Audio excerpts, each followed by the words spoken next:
This is your official welcome to Path to CitusCon, the podcast for developers who love Postgres, where we discuss the human side of open source databases, Postgres, and the many Postgres extensions. Big thank you to the team at Microsoft for sponsoring this community conversation. I'm Claire Giordano. And I'm Pino De Candia. Today's topic is From Developer to PostgreSQL Specialist. And I have the privilege of introducing our guest today, Dirk van Veen. Dirk started his career as a Java developer on a SaaS offering that hosted insurance data. And over the course of the next 5 years, Dirk moved from being a developer to becoming a Postgres database specialist at Adyen. Welcome, Dirk. Yeah, thank you very much. Honored to be here. We're glad you're here. All right, let's dive in. We have so many questions for you about why and how you made the transition from being a developer to becoming this expert on Postgres. I guess I want to start with what does it even mean to be a Postgres specialist? Like, what does your job at Adyen entail? Yeah, that's a nice start. What does it entail? I would say best parts of my days are when things are not going as we planned. When the manager is stressed out and not everybody is working out as you planned, something is slow and then you have to jump on it and fix it. I think these are my best days. So yeah, basically jumping on the problems, fixing long-term problems. That's what Okay. I prefer to do. Spend a lot of time on tough problems and then find beautiful solutions. Okay. So that's almost the reactive part of your job, right? The detective work, the debugging, the solving, the fixing. Is there also a proactive part of your day in terms of helping the rest of the developer team know what they need to know to try to avoid some of those problems? Yes, I think especially when it comes to partitioning, table partitioning within Postgres is really my topic.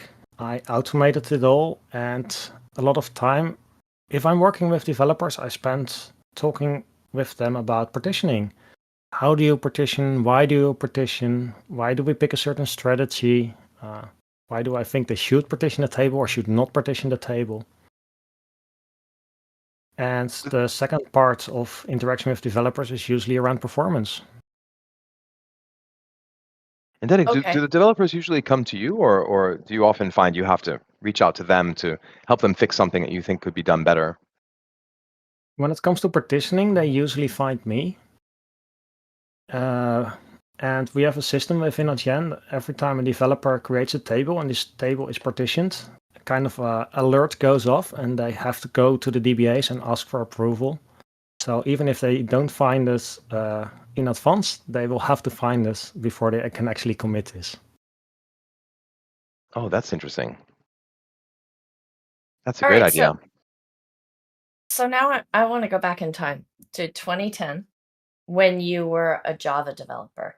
Was there a moment, like a particular day or a particular month, something that happened that triggered you to change your path from being a developer to becoming more of an expert on Postgres? No, it was not this bright moment or this moment where everything falls into place. I studied applied physics, and the moment I graduated, I hardly knew what a database was. My introduction into computers was already fairly late. So somewhere halfway around my study, I learned how to program, and I really enjoyed programming. And after I graduated, I got a software developer job at a company where I really learned, yes, I do enjoy writing code, but I don't like this company, so I already left them after half a year, and then I switched to the company which made software for insurance companies. And that's where I basically got my introduction into databases. And first, I was even a poor code writer at that moment. I had to learn how to write proper code. And only after a while, you get the hang of it, and then I changed teams. and I had to work for this one customer, which was at the moment the biggest customer we had. I think it still is the biggest customer. And if you are the biggest customer, you also have the biggest databases. And that was basically my introduction into databases. That a customer is calling you like, hey, I have a problem. My database is slow. And I'm, uh-oh. How do I connect to the database and how do I know what is slow? But I kind of got the hang of it, and I got this magical feeling sometimes that if you're fixing something in the database, everybody's happy. And I like doing this, and I got better at it, and then I decided, hey, we have a lot of databases internally as well. Maybe we should improve on this one, on these databases as well. And then I became a manager of the internal DBA team. And after a while, we transformed the company from a software company to a SaaS company. And we had to do big databases for insurance companies on a SaaS platform.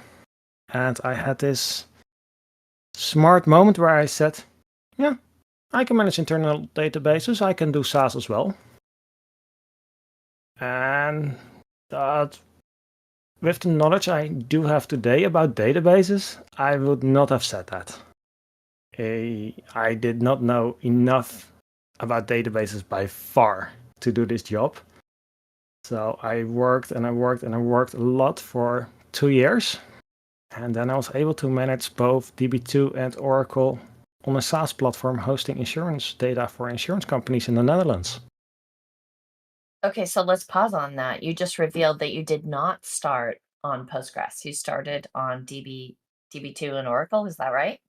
Yeah, actually DB2. DB2 is my first database love, and I think I would still enjoy working on it. What? Can Yeah, you I'm say that on sorry. this podcast? Yeah, I'm sorry. I haven't worked on it for 5-6 years, but I spent so much time on it, and it was my first database, so I think I can still do it. I think it's really interesting that you just revealed too that maybe you were a bit overconfident in the beginning, saying that you could manage these large scale databases in a SaaS platform, and then finding out that, oh, I don't know as much as I think I did. That probably happens to all of us at some point. There's something powerful to not knowing what you don't know. It gives you confidence. Yeah, Was it and then you learn on the panic? job. Yeah. Was it panic and learn, or did you happen to have a gradual ramp up of those parts you didn't know? I spent a month on learning what I didn't know, and I was pretty scared. But we had about a year or a year and a half to build this entire platform. So I basically had a year and a half to learn this and build it all. First, I had to do Oracle.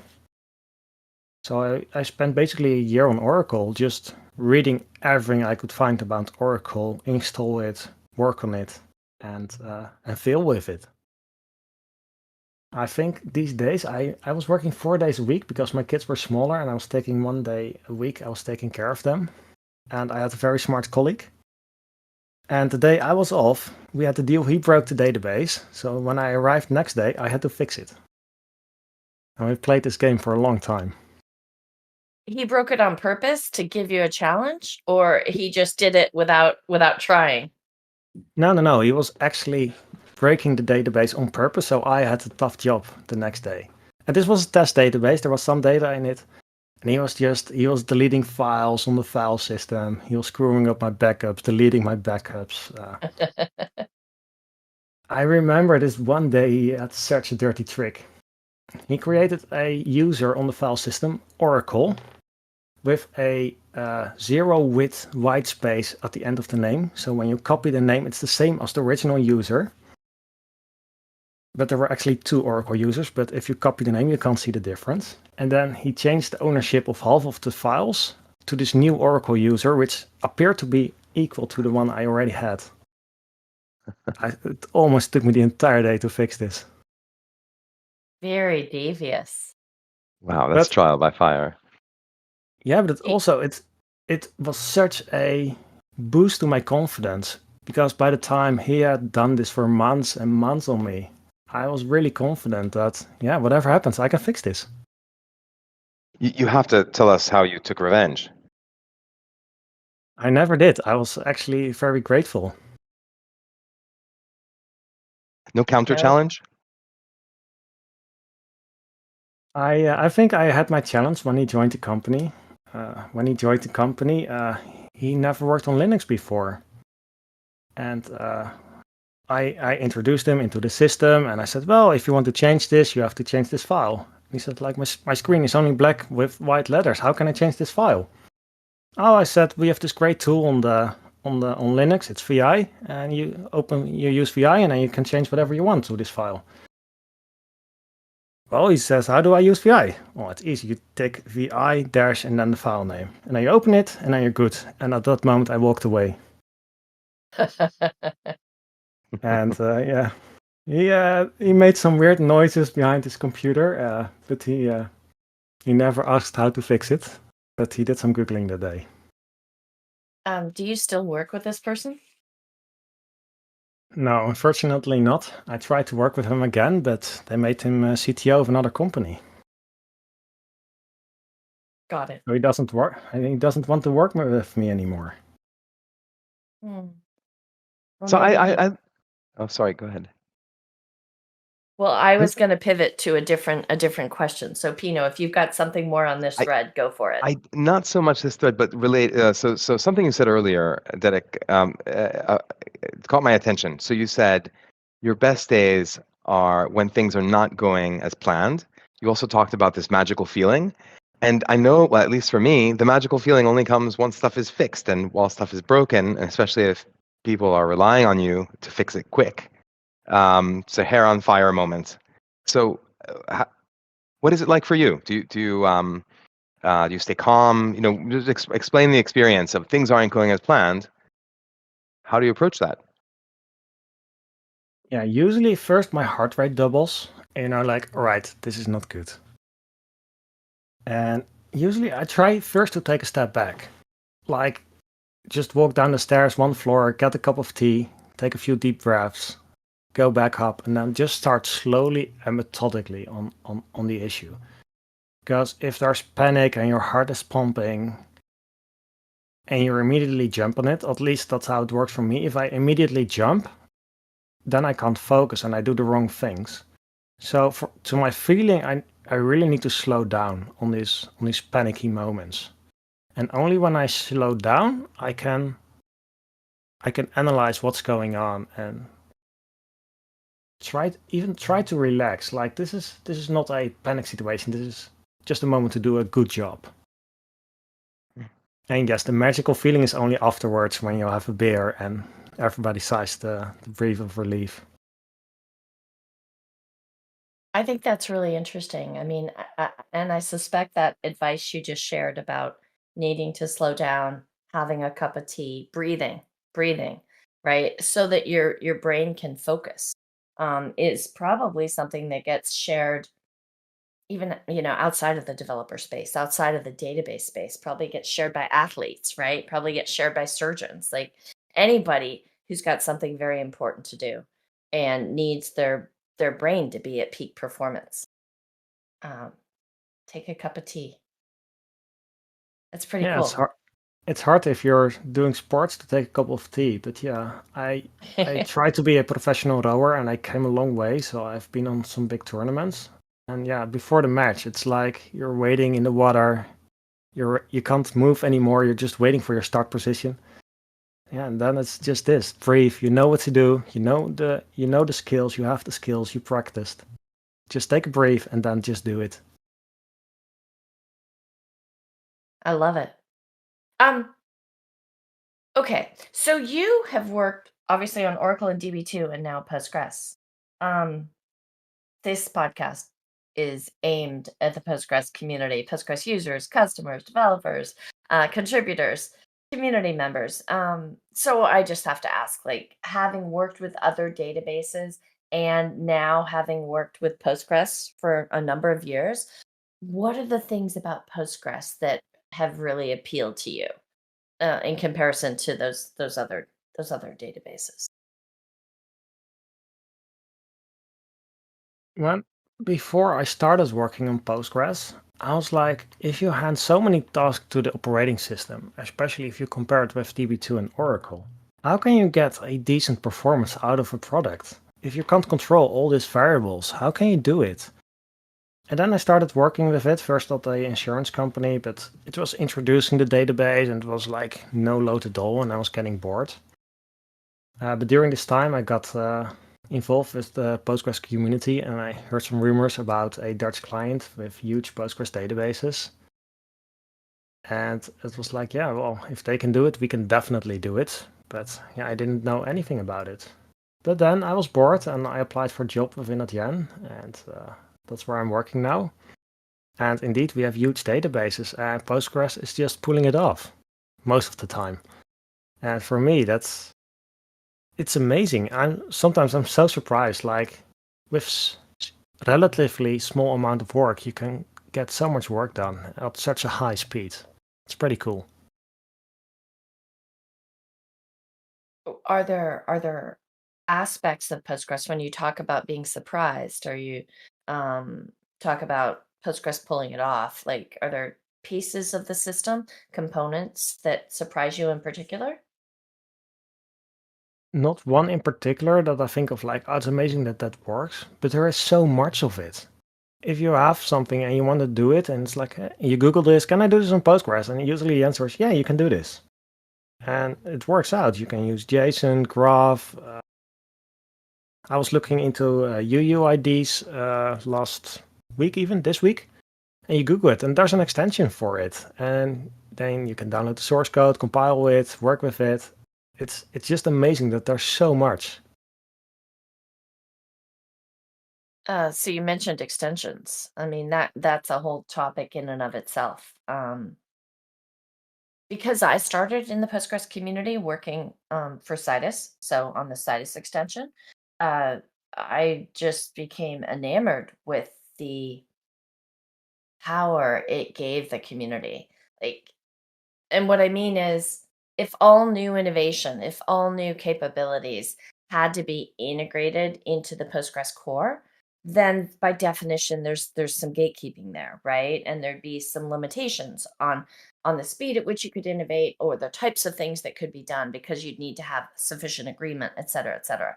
I love the fact that the extension ecosystem is a bit more free, and allows for surprise, right? Allows someone to go create an extension because they believe in it, right? And then they can make it successful even when other people might have been like, "Oh, didn't realize that would be so useful." I don't know. Any thoughts on extensions? Am I alone in those feelings? No, I think they are pretty cool, and there's so many of them, and they are, if they are prove their worth, they get back to the core, and you can even take it one step further, because people fork the Postgres project, and at first I was like, this is such a waste effort. There's so many people working on forks of the Postgres project and doing their own thing, but then it's deviated from the core. And this weekend I was having a discussion with someone I met at FOSDEM. FOSDEM is a huge open source event in Brussels, which is in Europe. And I talked to this guy I met there, and I was saying this like, yeah, and then this works, and all this effort is wasted. And then he said, no, you're looking this from the wrong perspective. You fork it so you can do all this development work, you can see whether it works out, and you don't have to worry about breaking something because you're on your own fork. And if it really works out and there's a market for it, a lot of people will use this or adapt to it, then the entire community will see the value, and then it will be backported to Postgres core, and then it becomes part of the core system.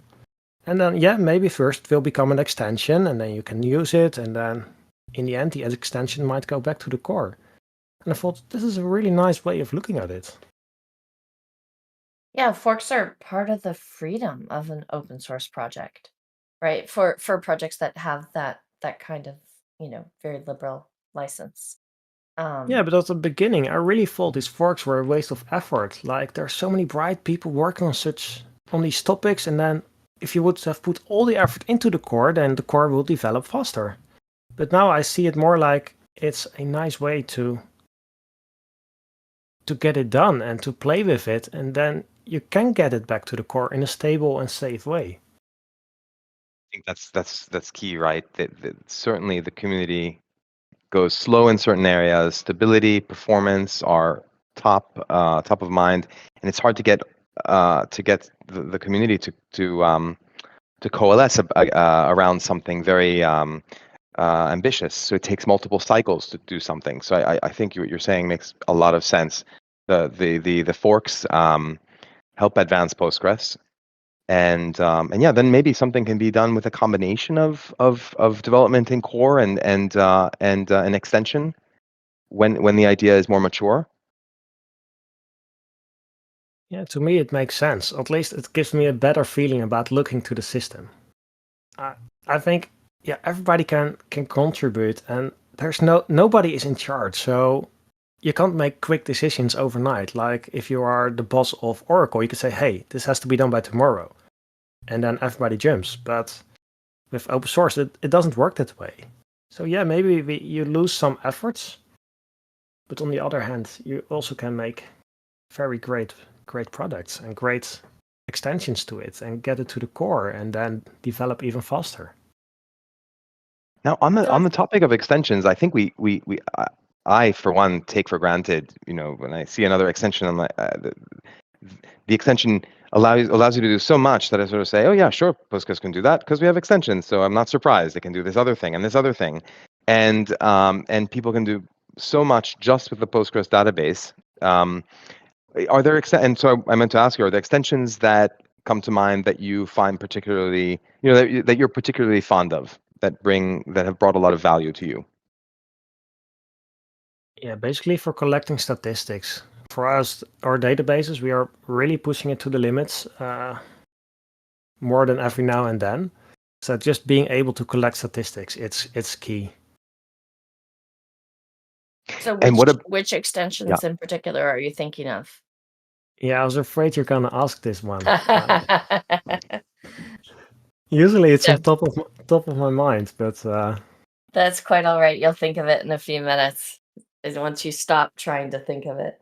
One of the things we try to do in this podcast is give people specific suggestions and links. Like when we publish the podcast after the fact, we will include show notes, and there'll be a lot of links in there because we want to give people resources and tips and tools. And what I'm curious about is you talked about reading everything you could find when you went on this journey from being a developer to becoming a Postgres specialist. Are there particular books or websites or resources that you can recall? And I know I'm asking you to remember back to something you did 5, 6, 7 years ago, but that you would recommend to someone who's new, who's trying to follow the same journey. yeah, it's hard. But what I think what you need if you're starting with databases is just a general overview what these creatures are. How do they breathe? How do they live? Because only if you know the basics, you know what you're missing on. So I would say every generic database book, whatever the flavor database you use, is already a good start, because in general, all databases do the same thing. They run up the operating system, they use memory, they have to do disk I/O, they have execution plans, they have SQL, you need backups, high availability solutions. And you have to go through all of these topics to understand at least the basics of it. And only when you know what you need after that, then you can go to specific books and you learn who writes good blogs for your database flavor. And for me, that was Amber Brooks, I think, for DB2. I learned a lot from her blogs. She published them on Friday afternoon usually. So for me, that's how I got used to it. Just get a generic book, then a book about performance, a book about high availability setups. I think I even have an Oracle book only about Armon backups.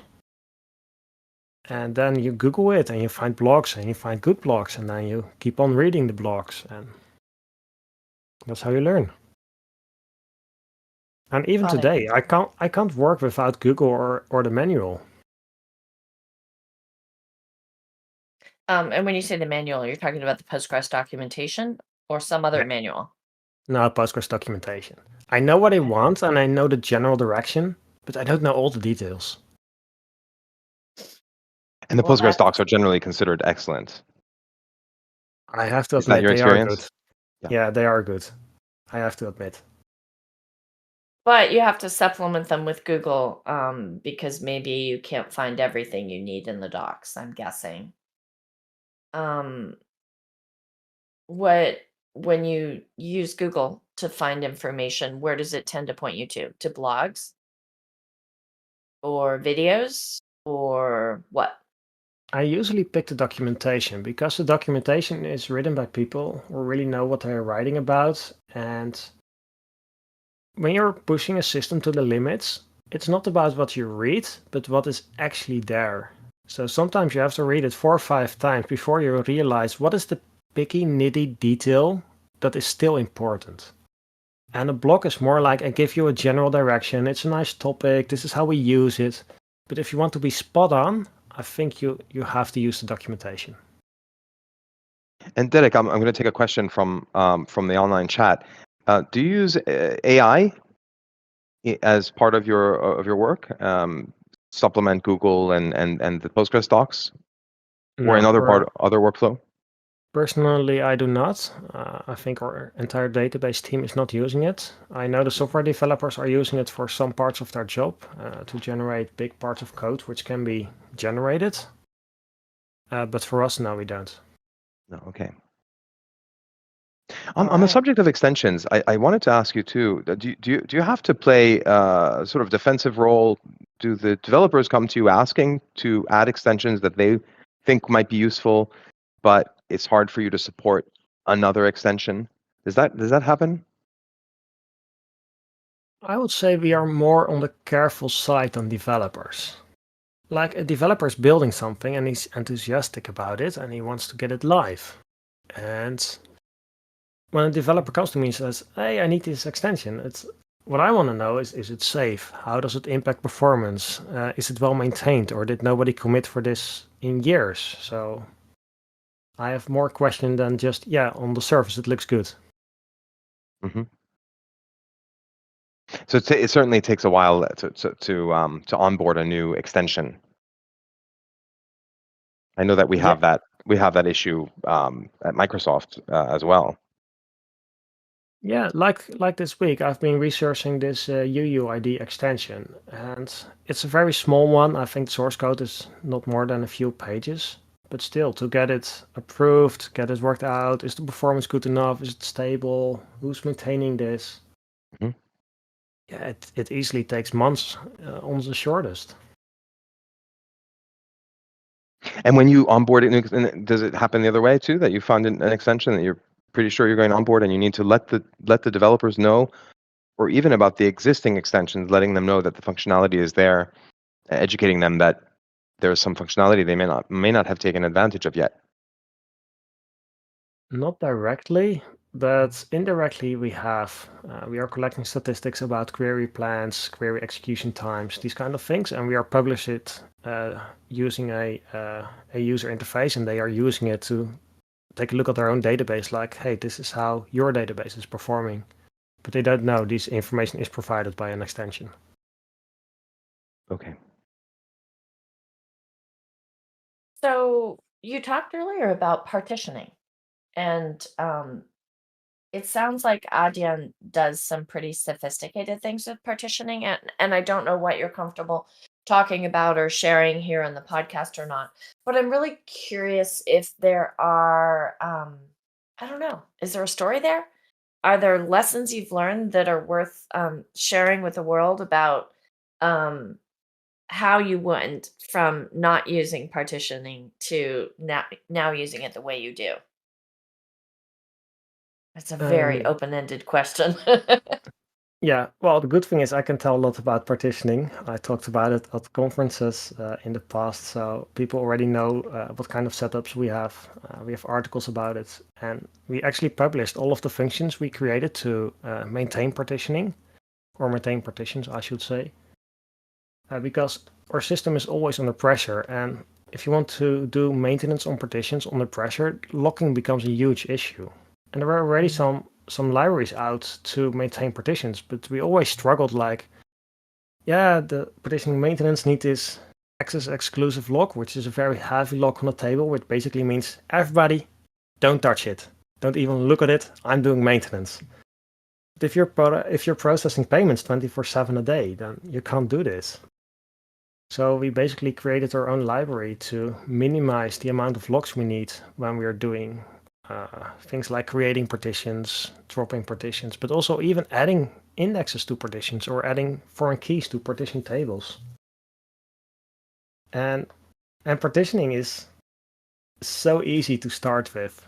Like you basically you create a partition table and then that's it. And I remember we did this on a Friday afternoon and I was like, I'm not sure what's gonna happen, but I know we're gonna hit problems. And yeah, of course, that's what happened. So were you working that whole weekend then? No, I didn't work over the weekend, but we made some mistakes, of course. And in the beginning, we created the default partitions because the monitoring was not in place yet. And then suddenly you start writing information to the default partition. And it's like, oh, that was not the plan, but now I have a default partition and it's growing forever. And how do I get rid of it again? And then you want to create indexes, and creating indexes is not easy, or at least not that easy on partition tables. So it's not like working the entire weekend, but over time we had a lot of small problems. Dedek, you manage many databases, many different databases. You talked a lot about a specific large and challenging database, but you manage several. Yeah, at this point I have to be a bit careful, but working at Adyen changes your perspective on big databases. What some people would consider a large database, sometimes we consider a medium-sized table. So we have databases, clusters, which are over hundreds of terabytes. And I see. So we're sorry, still go doing ahead. a huge amount of transactions on them. So what I was going to ask you with respect to partitioning is, what are the parts of a partitioning design that is it sort of standard? You implement partitioning pretty much the same way in many of your database instances, or you have to redo the partition design every time, but you can only bring principles along to help you do that? I would say the most easy use case is we collect data, and when we access the data, it's always based on a timestamp. So data comes in, it's nicely ordered by time. When it gets older, you can have a new partition for a new month, and in time it basically shifts around, and all access patterns are also in time.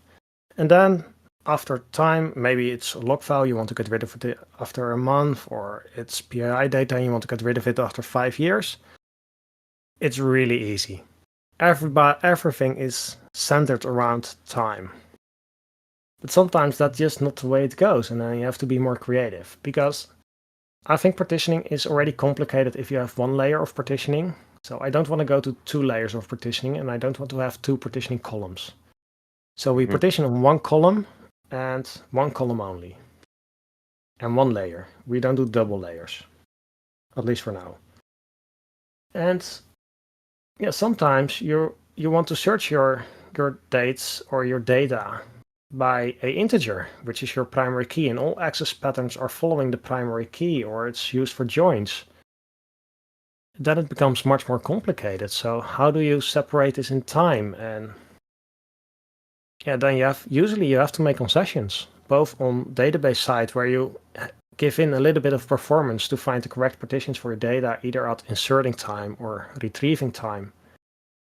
And the code around it also becomes a bit more complicated, and sometimes there's no way around it.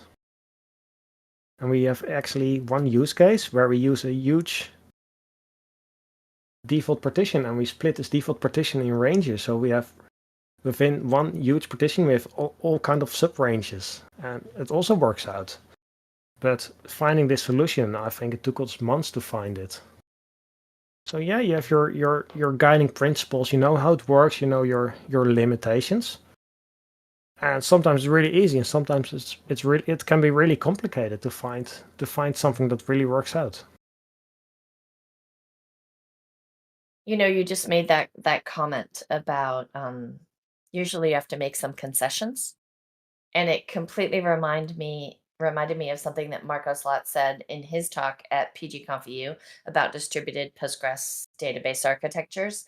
And he basically said that everything's a trade-off. He said, usually to get something nice, you have to give up something nice. Um, I don't know. I like the It's ring good of to. that. It's And true. it It's good to feels keep that in so true. mind because we often don't think that. We often don't think that way. We think we just have to think hard, and we'll be able to figure out how to add something. And we don't really want to think about what we're losing. I learned that as you can't make an omelette without breaking some eggs. Yeah, that works too. It's nice Yeah. to have eggs, and you can do all kind of things with it. But if you want to have nice omelette, you have to give in something.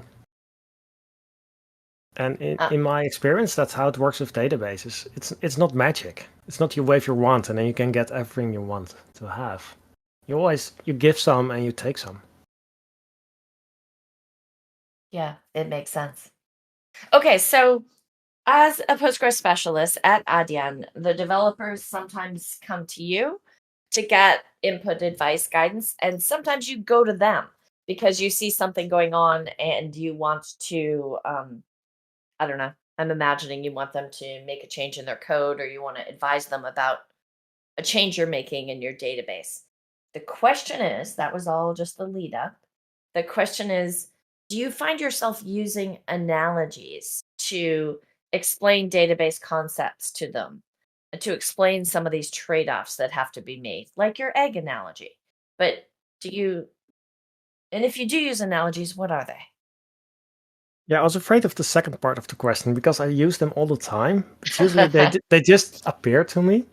I Oh, had a discussion with a developer a few weeks ago, and I was just in a room, and I noticed this stack of post-its, and then suddenly I started to use the entire table and post-its and different colors of post-its to explain different concepts when it comes to partitioning.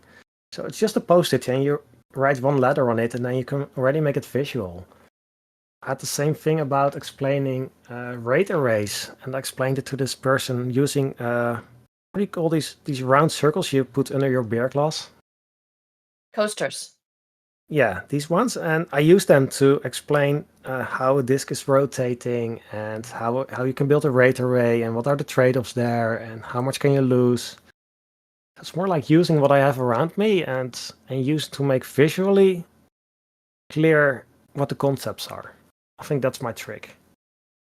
I would never meet a developer without a whiteboard in the room.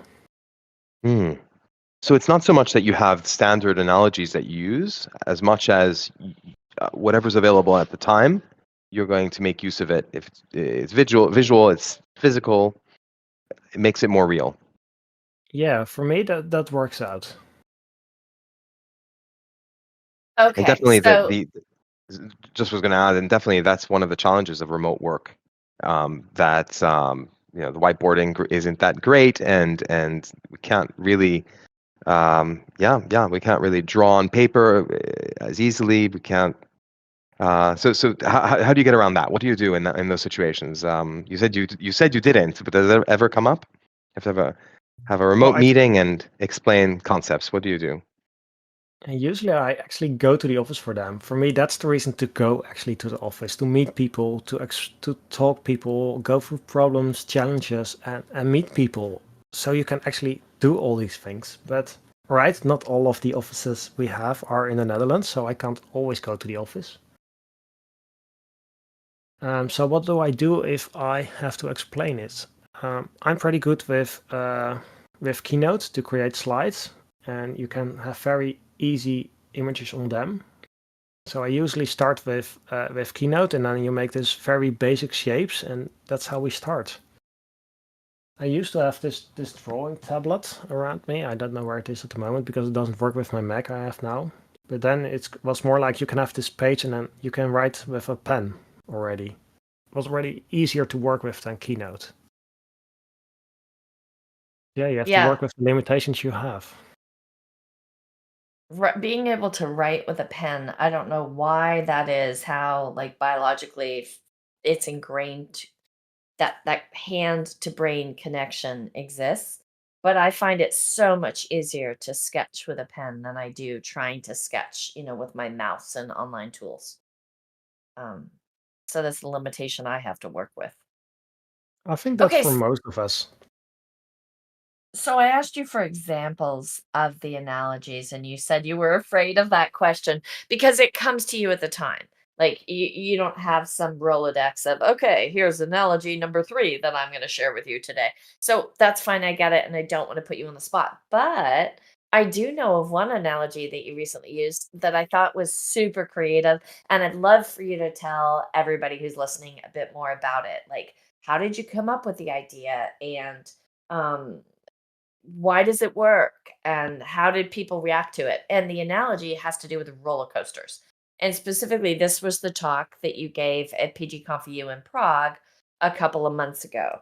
And the title of the talk was Explaining Postgres Concurrency Control Mechanisms Using Roller Coasters. Yeah, these roller coasters were actually a very nice find. And I tried different examples before that one. First, I started with the idea that you have a room and then you're not allowed to look at the room and then people leave or just come in and something's changed. And when you look again, something is changed. And because that's a bit like how transactions work within a Postgres database. As long as you look at the database, it's like nothing is moving. No data changes. But as soon as you blink your eye, suddenly everything has changed, but it's quiet. Nothing is moving at that moment as long as you keep looking. And for me, I started with this room with people, and if you blink your eyes, you're not looking for a while, then and you look again, something changed.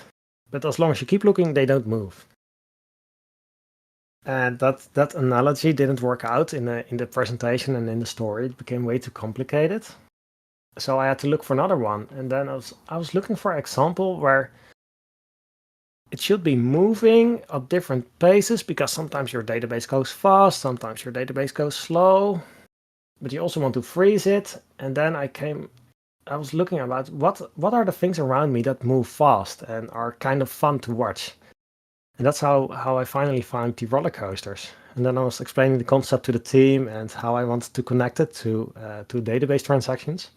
They were like, "Yeah, this is really cool, especially when you have this roller coaster and it's like this batch job is gonna start and the roller coaster is at the highest point and then all the speed is going. You know it's coming, but it's not there yet. And at that moment you can freeze the movie and have this picture of you can already feel it, right? You can already feel how you're in front of this roller coaster, like, it's coming. So yeah, that's how I found that analogy. And I think it worked out. It was really fun to work on this concept and play around with freezing images of roller coasters.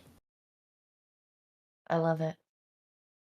So this touches on something else, right? PGConf and we already talked about FOSDEM PG Day. You were just there a couple days ago in Brussels, and you and Boris Mejias jointly gave a talk together on high availability, if I remember. And I know I first met you at FOSDEM last year. So you give talks at Postgres conferences, and you do this regularly, as do I. And I'm just curious why you do it. Just a little bit of background too. I find this whole topic interesting. Like, why do people pour so much of their personal time and energy into preparing talks or organizing these community events? Um, we had Boris Mejias and Alvaro Herrera as guests on episode 3 of this podcast last year. And actually that was the topic, why giving talks at Postgres conferences matters. So it's definitely like a whole conversation in and of itself. But short answer, why do you do it? I think there are two answers to it. One is the more formal answer. We as a Gen are using open source software, and I think it's a good habit to give something back to the community as well.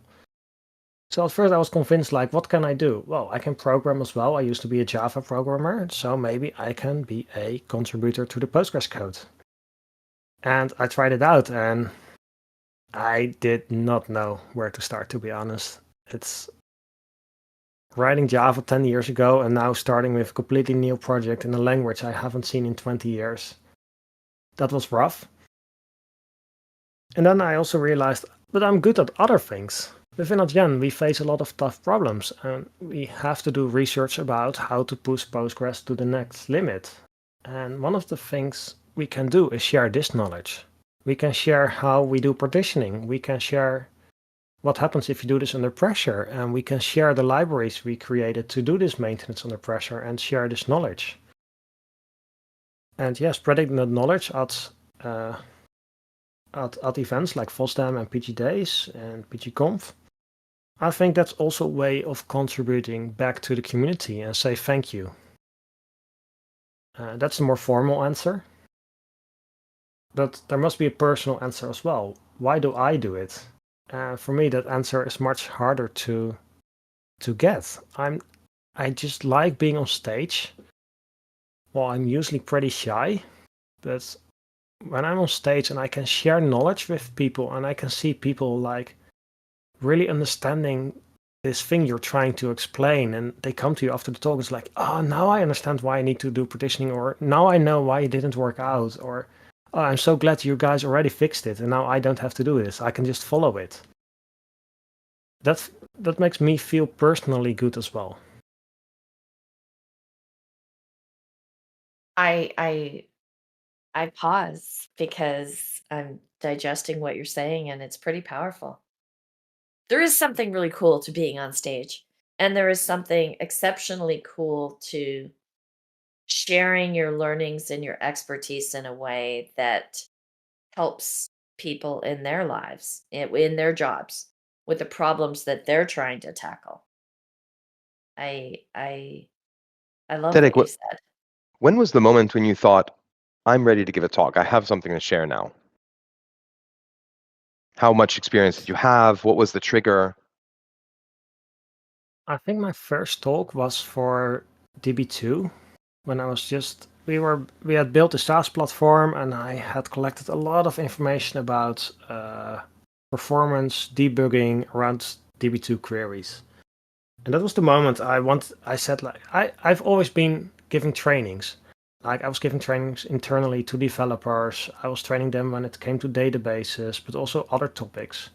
I remember being on high school and already my teacher asked, like, hey, Derek, do you want to give this class today? And I said, yeah, sure, I can give the class today. So it already started early, but really having my own stories to tell. Yeah, I think the DB2 one was the first one, and it was really bad. The slides were crappy, the story was crappy, it was way too short. I didn't know what I was talking about. At least I knew what I was talking about, but I didn't know how to share it with an audience so they could actually follow what I was talking about. And then COVID came along, and yeah, after COVID, it really took a good start again, and I was able to spend time on it, did a good training. We have a lot of really good people within Adyen.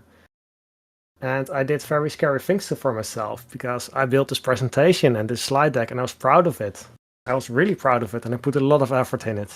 And then I went to the design team. We have some amazing designers at Adyen. And I was showing my presentation and I said, what do you think of it? And he looks at it and he said, I think you have a good story, but your slides are really messy. And I think I spent days and days on these slides. Well, I don't think so. I know so for sure. But then he explained me the basics about slide design and how do you make them more easy to digest for the audience and more calm and visually stronger. And then I learned a lot. So I improved on my slides, and then I went to sales and I said, how do you sell a story? Because I'm a geek. I sell the truth. You guys, you sell a story. How do I sell a story to an audience? And then I learned from the sales team. Yeah, that's how I learn and how I improved my skills. But still, if I'm in front of an audience, I'm still scared. Every day again. Are there any particular sales team tips on how do you sell a story that you can recall? I know I'm putting you on the spot. It always is about the why. Why do you share this? Why do you have to tell this to this audience? Why do you have this slide? Why is this visual on your slide? It's always about the why. Every part of it. So every part of what's on the slide, of what you say, needs to be intentional, that you need to understand why it's there and make sure it's there for the Yeah, right it's reason for your audience. Is that what you're saying? yeah, because if you're working on a topic, you go left, you go right, you do something stupid, yeah, you make a mistake, you go back, you try it again. It's never a straight line. But if you're presenting the story to the audience, I think you should take the hand of your audience and guide them through the easy path. So you tell them what is in it for you today before you start. And then all the way through, you have to keep them on a straight line to the finish. There should not be any deviations, which should not be there. I learned that also you have to kill your darlings. Because you have been working on this side path, and the side path was so interesting, and you learned new things, and it's cool to share, and it makes you feel like, oh, I'm so smart that I did this, and I want to share this to my audience as well. But I learned you have to cut these sidelines off. It's a straight path, and you have to go there. And all the deviations are distracting for your audience. And when you're on stage, you should not prove you're a smart person. You should share something your audience can use. And for me, that's my job when I'm on stage, not showing off. Yeah, caring about your audience Yeah, it's and all giving about them your a audience. path that they can come with you on, that they're capable of like journeying with you. That "you have to kill your darlings" quote, I just have to give attribution to that. That's Stephen King. And Yep. he obviously is a brilliant, brilliant fiction writer, but he also wrote a book of nonfiction that was part autobiographical about a really like important part of his life where he almost died. He got hit by a car and is lucky to be alive. But it's also a book about the craft of writing. It's called On Writing. And that's where I first got exposed to his famous quote about killing your darlings. Um, yeah, but maybe someone can drop the link to that book in the chat. If you want to become a better writer, that is like my number one writing recommendation book. So how did you get exposed to the Stephen King quote? Where did you hear it? Do you remember? I think my presentation coach told it to me, but I'm not completely sure on this one. Okay. All right. Well, I love you sharing your learning from the sales teams. What about learning about slides, having them not be so messy? Are there any actionable tips that you can remember from those lessons? Yes, but these lessons were the hardest one I ever had. Because Yeah. when I'm talking to the design team, they say things like, this slide doesn't breathe. And then I'm like, no, of course it doesn't breathe, it's a slide. No, that's not what I mean. So you get this very weird discussions. So they learned me how to work with a design grid, which basically means every object you place on the same part of your slide every time over and over again. So it's always the same top line, the same bottom line. You always have the same space on the left and on the right. And this is how you make it stable. But for me, without having a grid to actually show it to people, for me, it's really hard to explain these concepts because they are so hard for me as well. I just create my slides to my best of my ability, and then I don't know it for slides, and then I go to a designer and I say, "This is what I'm trying. Can you help me out?" Because for me, it's really tough to do. I'm getting better at it, but it's not my nature. I'm gonna share a tip, and I'm curious if this ever came up in your learning journey with respect to slides. Um, Larry Lessig used to present at oh, I saw him present at conferences more than 20 years ago. And one of the things I realized with his slides is they were almost framing him. And by that I mean that the focus was on him and what he was saying, and the slides were like the backdrop behind him, supporting what he was saying. Um, and And so that's when I first realized that you had to kind of think about these slides as part of this holistic system that is the person, what they're, where are they standing, what are they doing, what they're saying, and then what's showing, because that's what the audience is consuming. They're not consuming the slides by themselves, right? And so you don't want the slides to be so messy and distracting that they have to tune out the speaker because the visual is so complicated. Does that resonate at all? Yeah, totally. Your slide has to be easy, and without you telling something with the slide, maybe the slide doesn't even make sense to your audience. It has to be very easy to digest, easy to understand. The easier, the better. It's a contribution to the story, to you as a presenter, and to what you're trying to share with your audience. If you want to share bullet points with your audience, just send them an email. I love that quote. We're gonna write that down. Yeah, people hate me for saying That's this. that's very quotable. Very Yeah, I'm quotable. afraid of that. Well, actually, can I ask? Oh, Sorry, go ahead, Claire. If you're I just have one more thing I've been building up to that I have to say. I wanted to give you a personal invitation, Derek. The Posette CFP. Oh, so let me back up. Posette is the new name for what was CitusCon, an event for Postgres. So it's free and virtual, organized by my team at Microsoft. It's called Posette, an event for Postgres. And the CFP, the call for talk proposals, is open until April 7th. So I just wanted to make sure you knew about it and had the opportunity to submit talk proposals to that. It's what I like about it is that these talks, because they're virtual, they are accessible to all the people who can't travel to these in-person Postgres conferences, right? Because of travel budget or family or kids or whatever is going on in their lives, elderly parents, et cetera, et cetera. And I think it would be great if you submit a proposal. I So will there you go. definitely submit more than one. I didn't want to do it before today. It sounds a bit weird, but I didn't want to catch up on some episodes I missed, and I didn't want to sign up for the new event because I want to go into this podcast kind of fresh and crisp and not be influenced on things I might see or read or hear already. So yeah, but I will definitely submit, and I know I have plenty time. Yes, you have plenty of time. That's awesome. It's the event itself, just for people listening to the podcast, is happening in mid-June. There'll be 2 live streams in America's time zone, 2 in EMEA. Sorry for the shameless plug. I'm head of the talk selection team, and so I'm very biased that I want lots of the amazing Postgres users and customers and developers in the world to submit, because obviously that makes for a great event and lots of learnings to be shared.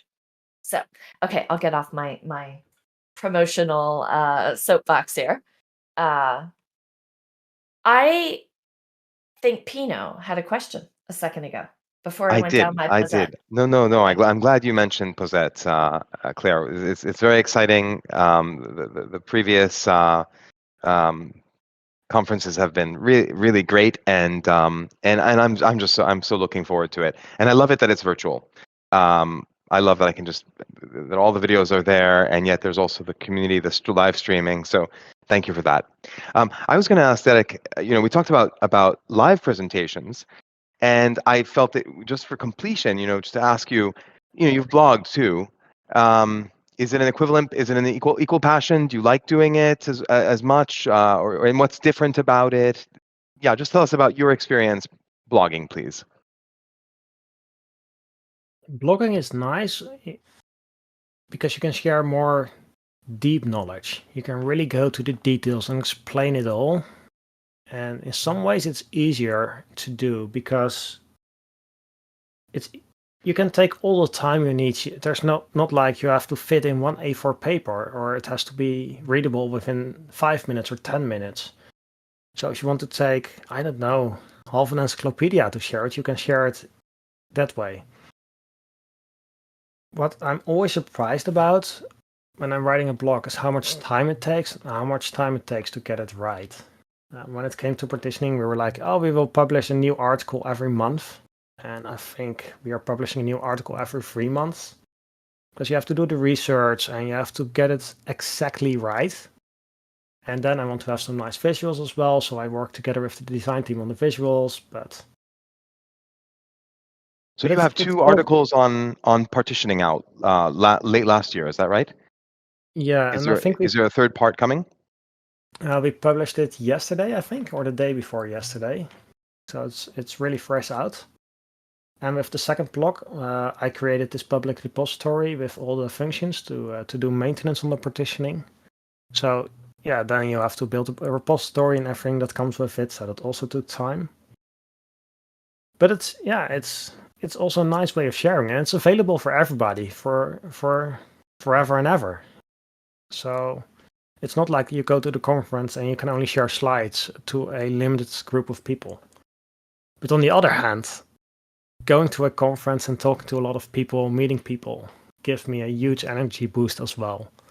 So if I had to pick between going to talks with live audience and a blog, I would pick a few live audiences a year.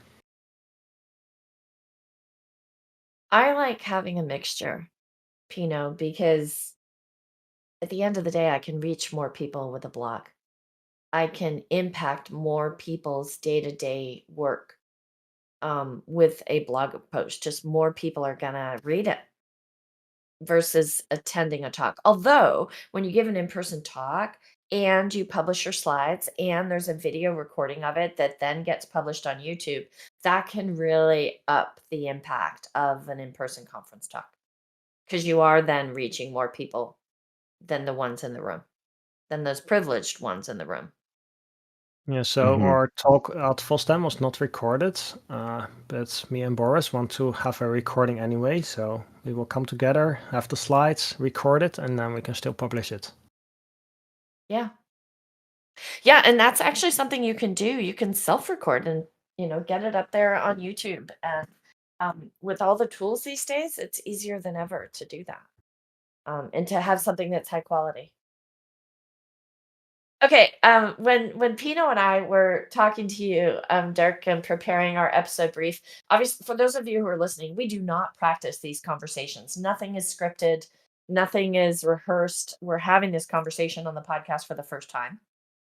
However, we do have a set of 10 questions that we agree on up front. That's kind of like a safety net. Like if we're going down a path and we're not sure what to do, then I can always go back to that bag of 10 questions. And one of those 10 questions, I'm just really curious about. I have this picture of you and Letitia Avro playing chess at the speaker dinner in Prague before PGConf started. And that's not the only time you play chess at Postgres events, I've heard. So I'm curious, like, why do you play chess at Postgres events? Well, if I can play chess, I just like playing chess. I'm a big fan of playing chess. It's this magical game with only 64 squares and half of them are covered by pieces. But from a human perspective, the number of possibilities on the board is basically endless.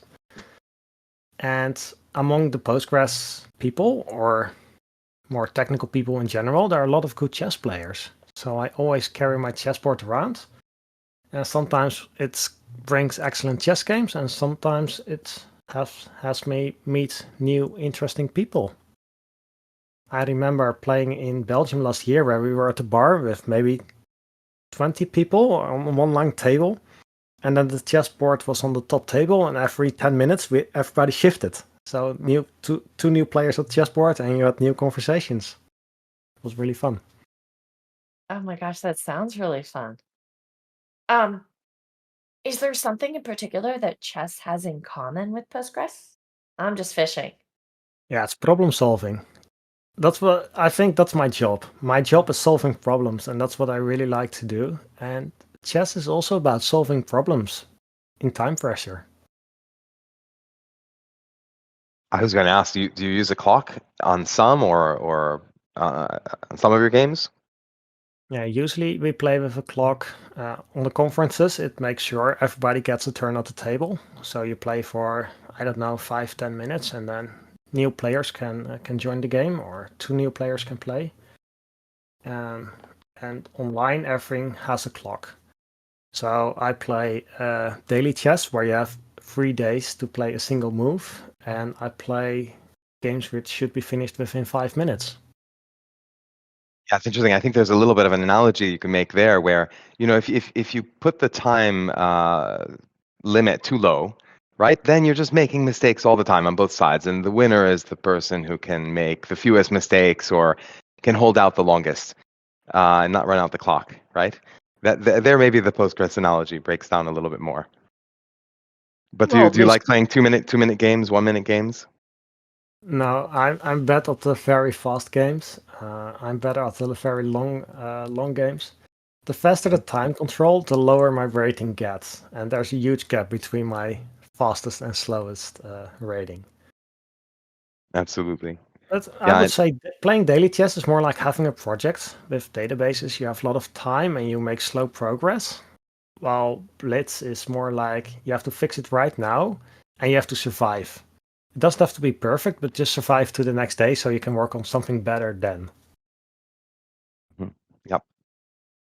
And you get used to being sloppy. I've read that the blitz games are not. It's not a good habit for serious chess players to play a lot of blitz or speed chess. No, it's more like I want to have something quick to do now, which is not work related, so I can just play a game for 5 minutes and then just I don't know, get rid of some energy. So I think you have an analogy for a future conference talk, somehow tying together chess with some of the Postgres performance problem solving that you have to do with intense time pressure. If you haven't Oh, given such a talk already, that is. no, I never did. I never Okay. talked about performance. I submitted a few abstracts related to performance and partitioning, but never got accepted.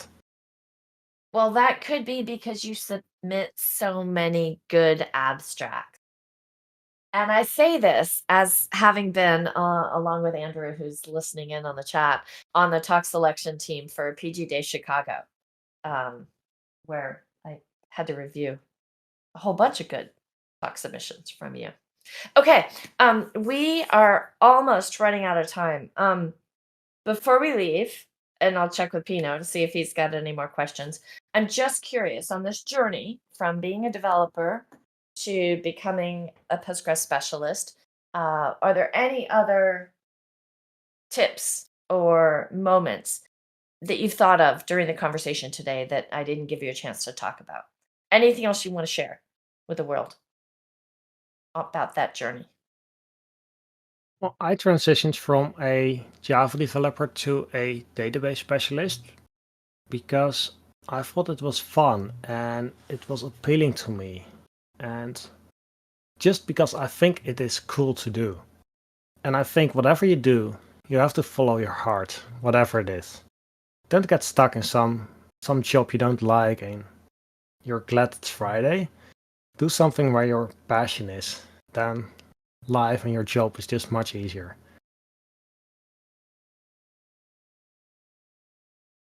I call that the toothbrush test. When you're brushing your teeth in the morning, are you looking forward to what you're going to be doing at work that day? And my goal has always been to make sure I'm passing the toothbrush test in the mornings, and that I get in that the work I do causes me to get into flow states occasionally, where I literally lose track of time, And right? these are And the I'm so best days. yeah, I'm so surprised. Like, what? It's 8 o'clock in the evening? You're kidding me! I thought it was 5 o'clock. So, yeah, those are the best days. Yeah, I remember working on a partitioning problem. We were working with, you can have a partition, but yeah, it's hard to explain in words. We have like ranges of partitions. You need a whiteboard. Yeah, I need a whiteboard and I need post-its. But it was a complicated question from one of the developers, like, can you do this? I was like, no. Well, oh, maybe. And then I was working on it and I think I can make this work. And then I came home and I was like so restless. And I was like, yeah, now I know how it works. And then I started to do it and I think I finished by 2 o'clock in the night. But then it all worked immediately. It's like, I want to have this done. It's so cool. I'm so proud of it. I'm going to build it right now. Yeah, pretty cool. All right. Well, thank you so much for joining us. Really, really enjoyed this conversation today. Pino, before I wrap and go into the finale script, is there anything?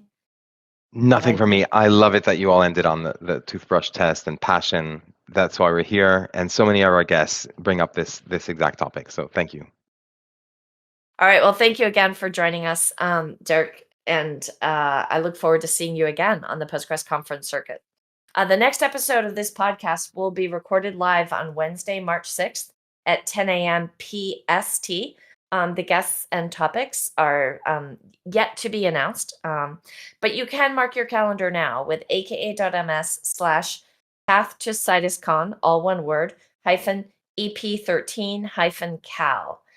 You can also get to past episodes and get links to the podcast on all the podcast platforms at aka.ms/path to CitusCon, all one word.